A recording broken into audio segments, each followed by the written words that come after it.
ఓం శ్రీ మహాగణాధిపతయే నమః. శ్రీమాత్రే నమః. ఆనంద నిలయం ఛానల్ ప్రేక్షకులందరికీ నా నమస్కారం. నేను మీ ఆచార్య ప్రసాద్ గురూజీ. ఈరోజు ఈ వీడియోలో మనం చేసే పూజల వల్ల ఉన్నత స్థాయికి ఎలా ఎదగాలో ఇప్పుడు ఈ వీడియోలో తెలుసుకుందాం.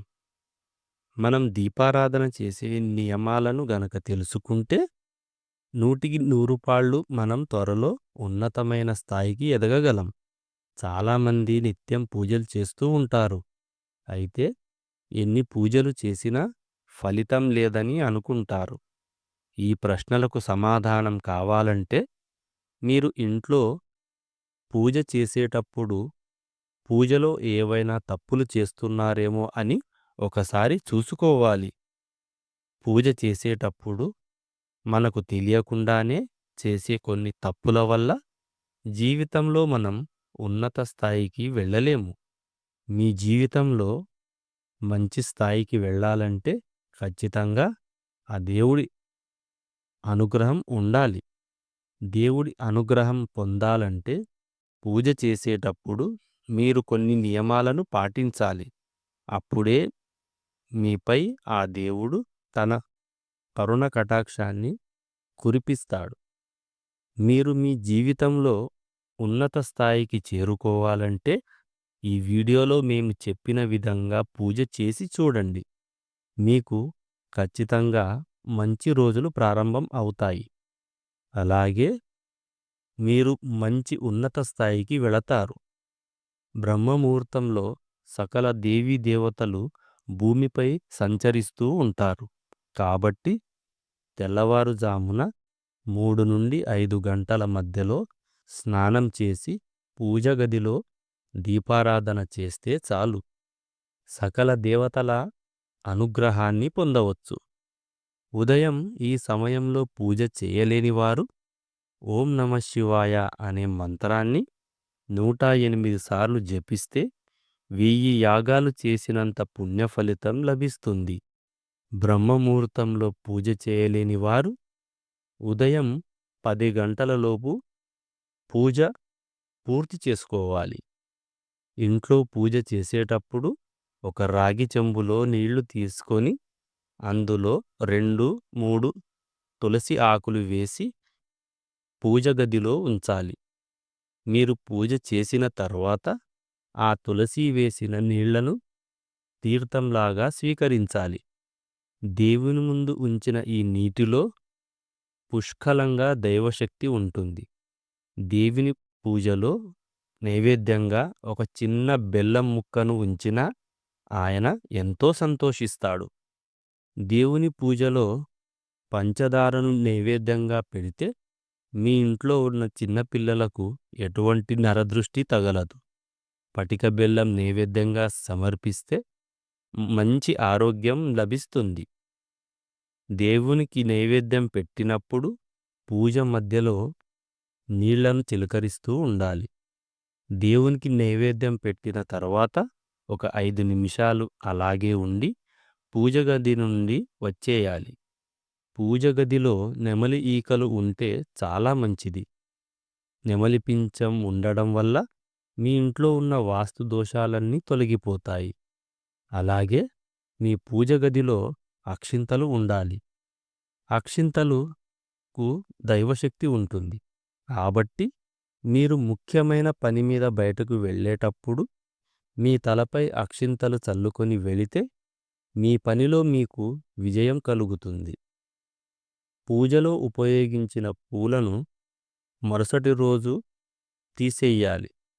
దేవుడికి మల్లెపూలు సమర్పిస్తే మీకున్న అనారోగ్య సమస్యలన్నీ తొలగి మీకు మంచి ఆరోగ్యం ప్రాప్తిస్తుంది. గన్నేరు పూలతో పూజిస్తే మీ వ్యాపారంలో అధిక లాభాలు వస్తాయి. ముఖ్యంగా ఇంట్లో ఆడవాళ్ళు చేసే పూజ కన్నా మగవాళ్ళు చేసే పూజకే రెట్టింపు పుణ్యఫలితం దక్కుతుంది. స్త్రీలు చేసే పూజలకు కేవలం తన సంతానానికి మాత్రమే పుణ్యం వరిస్తుంది.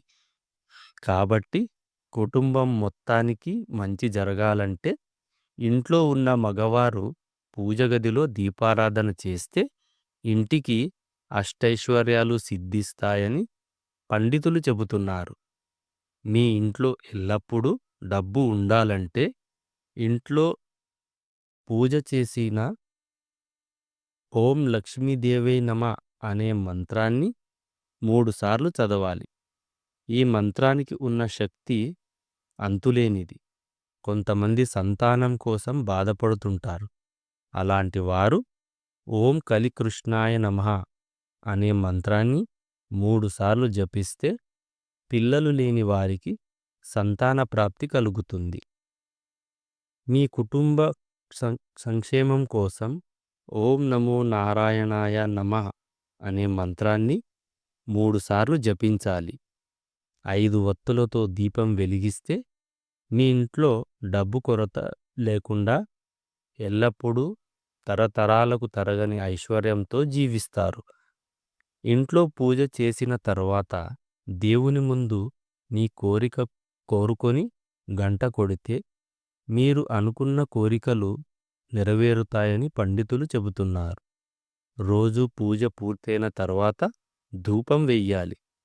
దీపారాధన చేసిన తరువాత దీపాలు వెలుగుతున్నంతసేపు పూజా మందిరం తలుపులు తెరిచే ఉండాలి. లక్ష్మీదేవికి ఎర్ర గులాబీ పూలంటే చాలా ఇష్టం. కాబట్టి శుక్రవారం పూజ చేసేవారు లక్ష్మీదేవి పటానికి ఎర్ర గులాబీలు పెట్టి పూజిస్తే మీ ఇంటికి లక్ష్మీదేవి కటాక్షం వరిస్తుంది. శుక్రవారం రోజున తులసి మొక్కకు పచ్చి పాలు పోస్తే లక్ష్మీదేవి ఆశీర్వాదం వల్ల మీ ఇంట్లోకి డబ్బు వస్తుంది. అన్ని రోజుల కంటే శుక్ర, శనివారాలు చేసే పూజలకు చాలా శక్తి ఉంటుంది.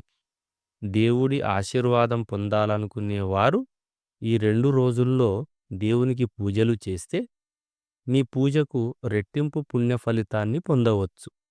తద్వారా మీ ఇంటిపై దేవతల ఆశీర్వాదం ఉంటుంది.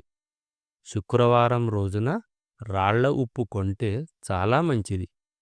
శుక్రవారం రాళ్ల ఉప్పు కొంటే ఉప్పుతో పాటు లక్ష్మీదేవి కూడా మీ ఇంటికి వస్తుంది. మీకు ఎప్పుడైనా వీలైతే శుక్రవారం రోజున మీ ఇంటి ప్రధాన ద్వారం తలుపు మీద కుంకుమతో ఓం అని వ్రాయండి. ఇలా చేస్తే లక్ష్మీదేవి సంతోషించి మీ ఇంట్లోకి అడుగు పెడుతుంది. శనివారం నాడు చేసే పూజలో ముఖ్యంగా తులసీ దళాలు ఉండాలి.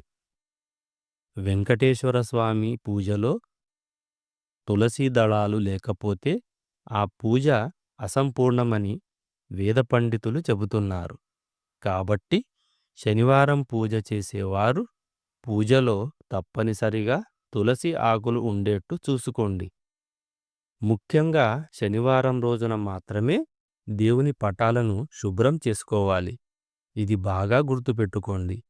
అలాగే ప్రతి ఆదివారం రోజున సూర్యదేవునికి అర్ఘ్యం సమర్పిస్తే చాలా మంచిది. తద్వారా మీ జాతకంలో సూర్యుడు బలంగా ఉంటాడు. మీ జీవితంలో ఎటువంటి సమస్యలు ఉండవు. ఎవరైతే డబ్బు సమస్యలతో బాధపడుతున్నారో, వ్యాపారాలలో నష్టం కలుగుతుందో అలాంటి వారు ఒక గాజు గిన్నెలో బియ్యాన్ని పోసి పసుపు కుంకుమలు వేసి మీ పూజ గదిలో పెట్టుకోండి. ఇలా చేస్తే మీ ఇంటికి ధనలాభం కలుగుతుంది. నెలలో ఒక్కసారైనా రావి చెట్టు కింద దీపం వెలిగించి రావి చెట్టుకు 3 ప్రదక్షిణాలు చేయండి. రావి చెట్టుకు ప్రదక్షిణాలు చేసిన తర్వాత చెట్టుని ముట్టుకొని నమస్కారం చేసుకోండి. ఇలా చేస్తే ముక్కోటి దేవతల ఆశీర్వాదం మీకు లభిస్తుంది. ముఖ్యంగా చదువుకునే విద్యార్థులు ఉదయం పూట గాయత్రి మంత్రాన్ని జపిస్తే వారికి మంచి విద్యాబుద్ధులు ప్రాప్తిస్తాయి. వారు చదువులో ఎల్లప్పుడూ మొదటి స్థానంలో ఉంటారు. ఇంట్లో నల్లచీమలు కనిపిస్తే వాటికి పంచదారను వెయ్యండి. ఇలా చేయడం వల్ల మీ పనుల్లో వచ్చే అడ్డంకులు తొలగిపోతాయి. మీ ఇంటి డాబాపై ప్రతిరోజు పక్షులకు తినడానికి ఏవైనా గింజలు వేస్తూ ఉండండి. అలాగే ఒక గిన్నెలో నీళ్లు కూడా పెడుతూ ఉండండి. ఈ వీడియో గనుక మీకు నచ్చినట్లయితే ఒక లైక్ కొట్టి మా ఛానల్‌ను సబ్స్క్రైబ్ చేసుకోండి. జై శ్రీరామ్.